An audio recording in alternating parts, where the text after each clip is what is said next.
Thank you very much.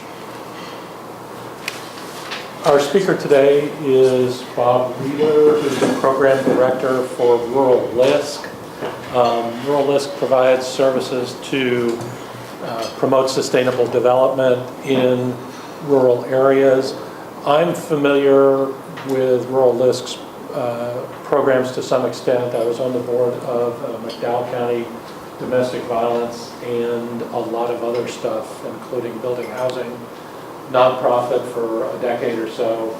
We are Safe Inc. was one of the two West Virginia recipients of Rural LISC funding, but more important than that, their technical expertise was really, really invaluable for what we were doing down there. So I'll make that a very short introduction, Bob.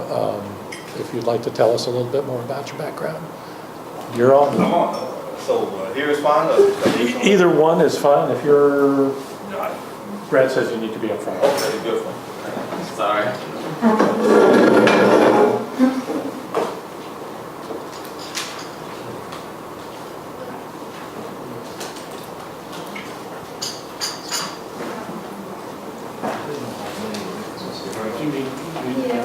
Yeah, and this is not anything I'm talking about. That's just a resource. Okay, great. All right. No, anywhere up there is Oh, good, fine. Yep.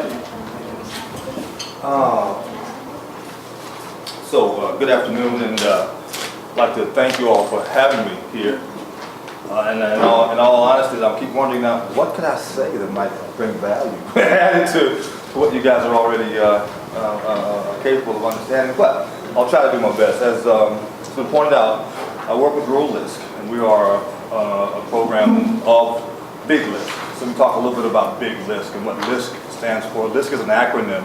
It stands for Local Initiative Support Corporation, headquartered in New York City, right in the Manhattan Garment District. And we were founded some years ago by an initiative started by the Ford Foundation to see what could really be accomplished if local groups received not only capital, but an infusion of expertise, an impetus to jumpstart partnerships, collaborations at the local level to see what might then come this community building then experiment. Since that time, we've been able to prove that we're more than capable of bringing that value. We've added, I've got some talking points. I just want to say before I get too far, I had this great PowerPoint all put together so you could read what I'm reading to you as I'm reading it to you. Now, what you got saved from that, because in my advancing years, my little thumb drive slipped into a different bag. I'm looking, well, it's not here, but anyway. So I did have a copy of it, though. But we were founded again in 1979, Big LISC, by Ford Foundation. And since that time, sort of by the numbers, we've been able to invest over $9 billion into local groups. And the Local Initiatives Support Corporation is what the acronym stands for, and we support local initiatives. As a member of Rural LISC, we're not quite as old as Big LISC. We were started, given the, I guess vision is the best way to put it, of our founder who just retired in June, Sandy Rosenblith, who, in traveling around the country and doing work, realized that rural areas are at a disadvantage vis-a-vis urban areas when it comes to access to all kinds of things. Capital being the first and foremost among them.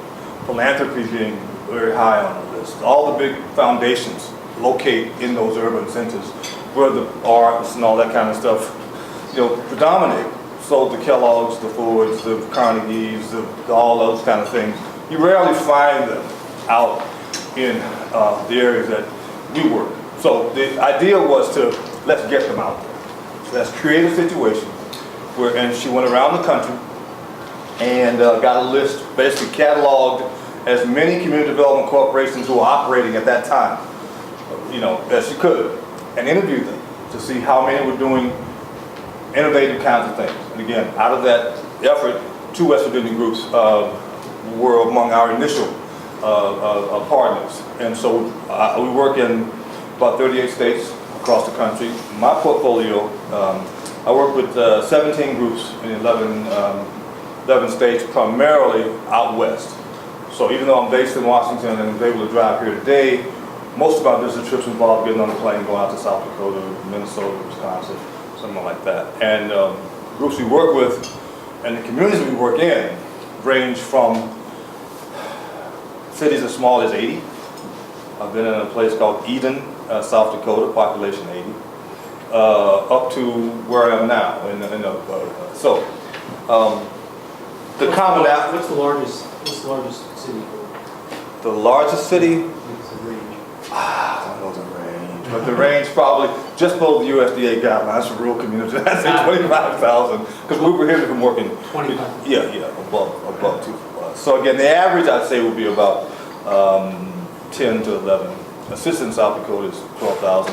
Where that I work on the Gulf Coast as well. New Iberia, Louisiana is one of my favorite places. It's also a very small town. So we work in small towns, and no matter where we go, the issues are similar. Out-migration of young folks, an aging population, aging infrastructure, and a deterioration of the economic development, economic base, manufacturing, clothes, gone, what do we replace it with? How do we maintain some sense of vitality? You know, because some of us want to stay here. We don't want to leave. So basically, the idea is to then how you capitalize on what you have in terms of assets. I was listening to some conversations around the table about, the burgeoning arts, hearing about the crafts and that kind of thing. Groups have done a lot of different stuff. Very close to here, we work with a group in Garrett County, Maryland, and Dwayne's done a whitewater rafting adventure. Looked around, well, what do we have in Garrett County? Well, it's a high-end community. The folks that live here almost can't afford to stay here because it's vacation area, Deep Creek Lake, the prices are skyrocketing. What can we do to bring some money back to the people that live here? One idea is to capitalize on what you have, the vistas, the mountains, the tourism, and so create something that will bring that back. Across the country right now, you look at buzzwords, trends, a big trend is community-supported agriculture, sustainable foods. And one might ask, well, what's the money in that? Well, let me tell you what the money in that is. I work with a group in Stevens Point, Wisconsin. We just funded an initiative for them to do I know it sounds DC-ish, feasibility study on a region-wide network, a region-wide approach to both stimulating the growth of, local, sustainable, organic farms, but then vertically integrating that whole venture into, now let's look at the job opportunities, the real wage jobs that might come out of that whole system. Now you got to get it to market. Now you have to actually do the marketing as the market. Now we got to do some job creation, some training around some of the aspects of production, all that other kind of stuff. So it's and what they've done is been able to work with the university, and I'm sort of skipping around, but the concept is partnership. So they've been able to collaborate with the University of Wisconsin at Oshkosh on, I want to say the world's first, I know it's the country's first, what they call dry biodigester. Now this digester will allow them to take food waste and yard waste, which can be commingled, which is a step beyond what we have right now, to go into this great big digester, which not only creates energy, which can go back into the grid, it also does what we all know about the compost for the gardens. Now the issue about sustainable development is they're going to educate the schools, the businesses around as to why it's important for them to support this digester and why it's different, because you don't have to take out your vegetable stuff from your bones now and your grease, and they can all go into the same big thing and come out green energy and green compost. How does it do that? Through methane or? I don't know how the digester works, but that's a good question, but I don't have an answer. But again, it is the first in the country. That much I know. It is a prototype, and it's being and it's imported from a concept in Europe. I think Switzerland sort of got the idea up and being marketable, and they decided to run with the prototype. What was I saying? Okay, so one of the things that in terms of sustainable development, that both Big Lisk and Rural LISC, we keep it simple. We talk about engagement, planning, acting, and communicating. And that's basically what we're talking about. So in terms of small communities, recognizing, again, there's similar kinds of problems. There's not much money. And so now urban areas have the same, well, they've always had some parts of urban areas, but now the country has the same problem. There's no money. There ain't no money. We got to go back to the drawing board and figure out how do we work with what we have to create something that's much, much better for all involved. And so the idea to start is engage your stakeholders. Identify them, engage them, bring them around the table. You're doing that here. Engage your stakeholders. Now let's do some planning. Where are we in this forest? Where do we want to get to in this forest? And how do we get there? Then the acting part is what it takes to bring all that together. And the communication piece, I think, is most critical. Is how do we break down the silos? Everybody used to have their own little geographic, this is mine.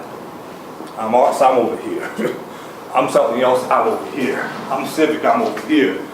How do we break that down, communicate the commonalities, the urgency of presence, the prescience right now of, you know, guys, it's different now. We really, and so as Lisk, what we try to do is bring that overview of, okay, somebody like myself who's been around much longer than I want to admit, but, you know, almost 30 years of just doing different kinds of things in the community development area, bringing all that to bear and getting down, rolling up my sleeves and saying, you know, sure is bad, but that's not the end of it. Now let's dig out of this hole.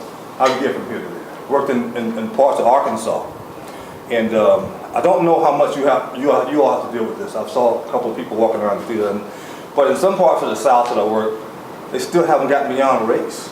The whole thing of the socio-economic fault lines. Arkansas, for instance, you know, you're talking about folks just really, you know, just don't have education. And it's based on not so much race as it is the former industries. Where I grew up in South Carolina, for instance, textiles used to rule. And they didn't really need or care about educated population. They need somebody to be able to show up to work on time, you know when to go on break, know when to come back from break, know when to go to lunch, know when to come back from lunch. So now we're talking about how do we then say, okay, but then the textile mills got shipped out, first to South America, then to China, now to somewhere else. So now what do we do with the folks who didn't educate? Can't imprison them all, which seems to be what's the industry that's coming up now. You know, nothing wrong with, you know, safe streets, but really, I was down in North Florida, my first visit to one of my new CDCs, and I asked the director, and she was trying to build an 80-unit housing complex for, you know, first-time home buyers, low income. And so my thing as an underwriter, because we have different hats at Rural LISC, I also am a loan officer, all that stuff. So I got to underwrite this loan. Who are your prospective, you know, clients, and how are you going to, you know, who's your prospective market, how are you going to sell them, who's going to be able to qualify for mortgages? And her answer to me straightforward was, we have 5 correctional facilities within a 10-mile range. Okay, so that's what's happening in parts of rural America. It's sort of becoming, you know, we don't have an educated population, so we don't know what to do with them. Maybe we can put them here. The issue that we're trying to figure out is, as a non-believer in disposable anything, I don't think we can dispose of people. So we have also got to engage, that's back to the engagement piece. What went wrong? No, forget what went wrong, it's done. What is wrong? How do we, you know, sort of round off the sharp edges and make the best of this as we move forward? Because we've got to do it as a community. That's our approach.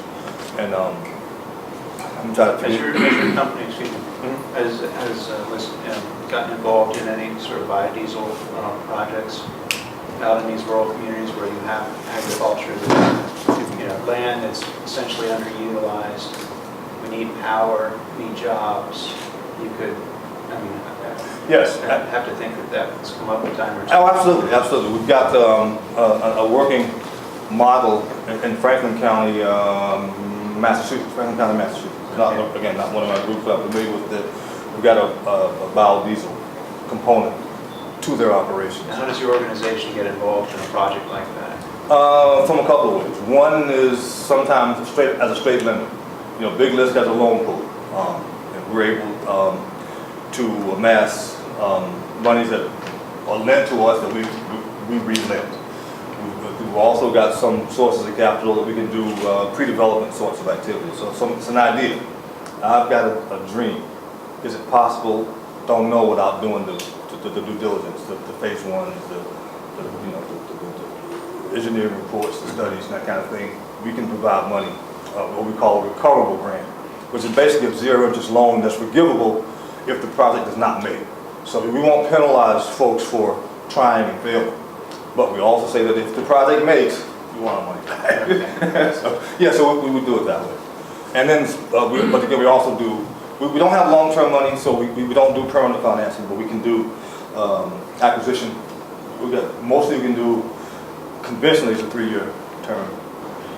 If we get a little creative, which I'm working on right now, it's taxing me, but the guy down in South Line wants to do what we call a mini permanent. He wants to do a 12-year.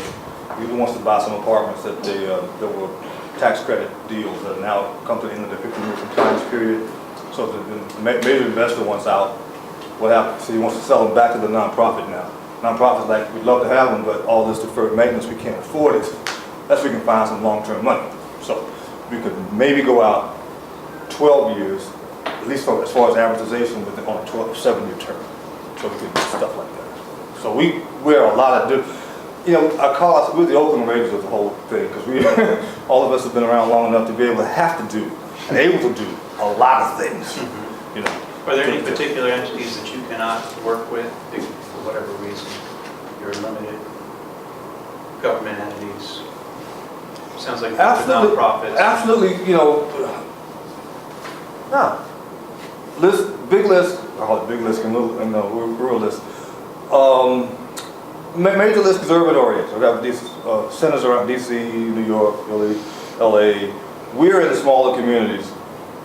Our model is we say we only work, we primarily work with folks in our partnership who are nonprofits. But we are able and will, particularly when the deal underwrites well, we can lend directly to a nonprofit, to a for-profit.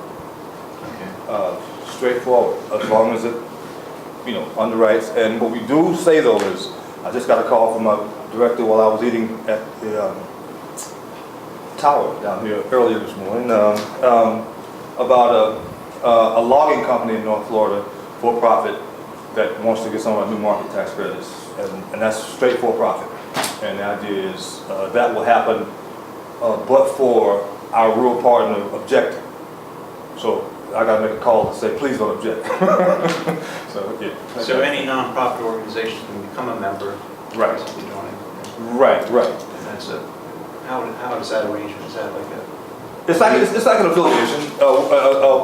What I passed out here is what we're able to do now. We've sort of, because of our the financial meltdown, we've lost half of our staff, so we're not able to actually affiliate anybody else right now. But we're getting better. The sun is shining, and the light at the end of the tunnel is not a train. It really is not. It is light at the end of that tunnel. And so we're able now to say, here's what we call, it's not even a second set of groups. Subscribe to our rural newsletter. Get all the information everybody else is getting. And at some point, being involved in our activities, perhaps even coming to our seminar, when openings do come, and they will come, then we'll be able to explore that. Let's see, I'm sorry, it's so disjointed here. All the plans, let's go down and think. But I think the main points of this, communities themselves know what it is that they are confronted with. They are somewhat aware of the challenges, but may not be aware of all the, and they know their resources, they may not be aware of all the avenues. So we might come in, say, with a different perspective. I'm not so deep into all the intricacies, intimacies and sort of things here, step back. Have you ever thought about looking at this way? And they'll say, no, we never have. Why? I don't know, never has been done that way, but try it. Look at it this way at least. And so that's what we do. We come and bring a different perspective, and then we were able to bring expertise and some money to the table to help it work. Sure, SAFE was able to collaborate with the Federal Home Loan Bank Board as a result of a connection through Lisk. So that's a McDowell County nonprofit that never would have had any chance of making that contact without Lisk. And so from that standpoint, those contacts with some of the larger foundations, Rural LISC was very, very helpful in helping us pull some of the money together that we did. SAFE started out as a domestic violence advocacy group in McDowell County, West Virginia. It's now serving in domestic violence advocacy in 3 counties, Mercer and Wyoming as well. But in addition to that, we've built several hundred units of single-family and multi-family housing as a result of our doing that. SAFE went on to take over the management of some failed projects, rehab them, again, with some funding and some technical expertise and stuff from Lisk making other contacts. So that's one example of how Lisk has worked here in the state. I know the Elkins group has had similar effects or similar experience with their transitional housing, that sort of thing. Yeah, thank you for that. Because sometimes I fail to realize or say that when you look at nonprofit intermediaries across the country, we are on the top. We are one of the biggest. You know, most people know about NeighborWorks America, or the Enterprise Foundation, maybe the Housing Assistance Council, but and Lisk clearly is when we talk about things in Washington, when we talk about things across the country, the foundation connections, people listen to what we say. And it's very humbling to be able to be a part of that. I was telling somebody, I didn't know at the time. See, it's funny when I was at a meeting of the Federal Housing Finance Board a couple of weeks ago, sitting around the table, and somebody said, "Where do you work?" I told them Rural LISC, and we got to talk. I said, "You know, I love going to work every day." They said, "Really?" I said, "Man," it was a woman. I said, "Yes, I just love it." I said, I get up in the morning, and I'm eager to go to work because the people I work with and for need so much what I do. And the woman said, "Oh, really?" I said, "Yeah, eating." Senior Vice President BB&T, who happens to have just been appointed to our governing board. I had no idea. There you go. You think I did? Good job. Good job. Nice shot. From your perspective, a community like Martinsburg, many of the issues that you mentioned, even though we're on the cusp of the DC SMSA and we're getting all this growth from 81 that's coming down the interstate, but how do you go about helping? What's the first thing you say to a community? If you want our help, you need to do blank. For example, we have a Main Street program here. Do you work with the Main Streets and help them focus on helping to redevelop the community? Is that one of your approaches, or do you create new nonprofits, as Matthew was asking? No, again, from our model, we would work with the existing nonprofit and maybe be able to come in and do some, if they were not a member of our group, a member of our family already, try to figure out somebody close enough to say, could you sponsor perhaps an activity that's going on here? People often call us and say, well, you know, I'm a nonprofit, I'm in X state, I'm not a member of your family or CDCs, but I really need some Lisk help. And again, we make this the box created thing. I'm saying, let's go to a group that's already there. You know this group? Yes. Any problem with them? Hopefully, you know. And would you be willing to vouch for the fact that they do good work, and we might be able then to extend some assistance to that group as well. We've done that in Indiana and Illinois. So in the state of West Virginia, for example, just as a hypothetical, you're working with SAFE, SAFE. and Highland Community Builders as well. SAFE seems to be able to move to other counties. Is it a possibility that SAFE could have an office or a program here in Martinsburg for how, because we have a need for, we have a CASA program, which is very effective, other things. Maybe there are opportunities here. Would SAFE then be able to help build housing for mothers and children that are in abusive situations? That would be a totally internal deliberation, you know, on the part of SAFE Board. But theoretically, yes, that is a way that maybe an organization here in Berkeley County through an affiliation with welcomes folks or with McDowell might be able to find a way to connect with Lisk and initially, if I understood it, initially maybe through a partnership or a sponsorship Yes. with one of those organizations, grow this relationship with Lisk, and eventually, as openings are available, again, realizing West Virginia's not your portfolio, but as openings come on, move to an independent relationship with Lisk. Absolutely. That's Yeah. a So I was thinking more of saying I couldn't make a decision, you know, couldn't direct them, but yes, that's what they work with. But from a hypothetical standpoint, Yes. yeah. And I'm not sure, well, Sharon's retiring, she might be She's interested in retired, I know, Sharon is, oh Can gosh. you work across state lines? Can we, yes, I mean, like if there was one, and you mentioned Garrett County, Maryland, that's close to California. that's a possibility. I mean, again, some of these decisions would be subject to their, you know, board approval, but I don't know if they could work, but they could say, well, we know that group and they're close enough in our geographic footprint that, yeah. Do you have, does your website have a list of all the groups and what they do around the Yes. country? Yes. What you would do is go to, is Lisk, it's www.lisk, what's it, www.lisk.org, right? And then you would navigate through to the rural buttons and banners.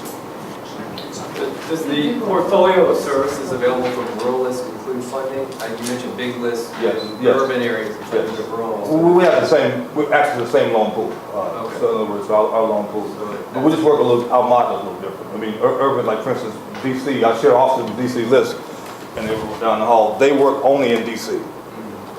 So they have like 15, 16 groups in DC they work with in several neighborhoods. So they're more neighborhood oriented, again, where I work all over, yeah. That's that, you know, I'd love to be able to talk more, but I want to, you know, if there are any questions, I'll ask them, but I know we got I a was time going to say, limitation. yeah. we're running out of time. Last question or two? But where does your money come from? Where does Lisk's money come from? Come from a lot of different places. Again, a lot of our money comes from private lenders, from private sources, foundations. You know, some of it's we access federal programs as well. Some CDF. The best money we've ever gotten has been from the Treasury at 2%. God, I love it. But anyway, it's running out now. Yeah. So different sources, and we do get some private foundations as well. For the large part, we arbitrage. We borrow at this and we lend at that, and hopefully we can make some money on spread. Bob, I appreciate it, and we've got a gift here for you. A set of cards from our photographer, Mary Jo Bennett, who's in the local area. So this is local Berkeley County art. And so thank you for being our speaker today. Thank you very much. And, anybody's in the room, just let me know. I might want to try to find a farm somewhere around here. There's plenty of farmland. Farmland. That's a growth industry here. I'm also amateur rural thing. Oh, really? Yeah, I love Jim. Nice to meet you. Thank you. Thanks for coming out. Where's your office in DC? And if